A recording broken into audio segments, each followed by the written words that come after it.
The first thing we do when we are cleaning pens, whether it's a deep clean or a quick clean, is we get the bunny into a carrier. That serves both to make sure that we can keep them in place and they don't run off while we're cleaning the pen, and also because bunnies are highly territorial, the easiest way to get them into the carrier, because a lot of times bunnies don't want to go in the carrier, is to take out their hidey boxes.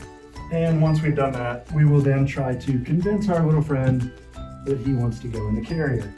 Just a little gentle scooch on the hindquarters will generally persuade them to go into the carrier. Once they're in the carrier, close the carrier up, put it off to the side in a safe space, and then you have an open pen that you can clean.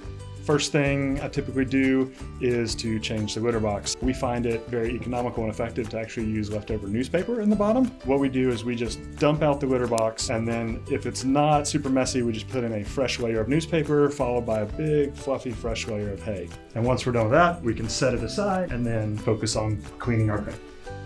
When cleaning a pen, typically what we'll do is we remove all the toys, the tile, and the water bowl. And once that's all out, what you can do is then take the blanket up top and roll it up. Odds are the bunny has pooped around their pen. They do that to claim their territory, so it's not infrequent that you find poops outside of the litter box. Once you've rolled all that up, you can set it off to the side and it can be taken up to the laundry room to be cleaned. Once you've completely removed the blankets and the towel from the pen, everything's out of the pen, when you go to set the pen back up, you always want to make sure to put the towel down first, and then the fleece blanket always goes on top of the towel. This provides the best amount of traction for the bunnies and just makes them have a nice, happy little spot to hop around on. Once you have that set up, at the front of the pen, you always want to put the tile in one corner and the water bowl in the other corner.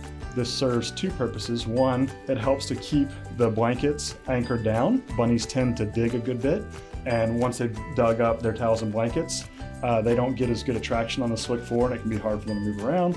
And two, having the tile separate on its own, it gives them a spot where they can actually lay down and cool off if they are feeling hot.